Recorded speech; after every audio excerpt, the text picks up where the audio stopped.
ഇപ്പോൾ തിരുവനന്തപുരം ആമയിഴഞ്ചാൻ തോട്ടിൽ പരിശോധന നടത്തുന്ന സ്കൂബ ടീം മാധ്യമങ്ങളോട് സംസാരിക്കുന്നു. തത്സമയം നമ്മൾ ഈ വെളിയിൽ നിന്ന് കാണുന്നുണ്ട്, കുപ്പിയുണ്ട്, വെള്ളമുണ്ട്,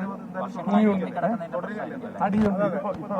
അവര് വെള്ളം അവിടെ കെട്ടി നിർത്തുന്ന പരിപാടി നടക്കുന്നുണ്ട്. 1 മണിക്കൂറിനുള്ളിൽ അത് ഇവിടെ എത്തും എന്നുള്ളതാണ് പറയുന്നത്. വെള്ളം നമ്മൾ പ്രയോഗിച്ച ഈ രീതി ഫ്ലഷിംഗ് കൊണ്ട് ഇപ്പം പ്രയോജനം ഉണ്ടെന്ന് തോന്നുന്നില്ല. അപ്പൊ അതുകൊണ്ട് ഈ രീതി മാറ്റിയിട്ട് അടുത്തൊരു രീതിയാണ് നമുക്ക് ആലോചിക്കുന്നത്. ബാക്ക് വാഷ് തടയാനായിട്ട് വെള്ളം നിർത്തിയിട്ട് അതിനെ ഫുള്ളായിട്ട് തുറന്നു വിടുന്നത് ഇറിഗേഷൻ ഡിപ്പാർട്ട്മെന്റ് ആണ്. ഈ പദ്ധതി നമ്മളിപ്പോ അവസാനിപ്പിക്കുകയാണ്, അടുത്ത പദ്ധതിയിലേക്ക് പോവുകയാണ്. അവസാനിപ്പിച്ചിട്ടില്ല. ഇത് ഇങ്ങനെ വെള്ളം അല്ല, അത് അവസാനിപ്പിച്ചില്ല.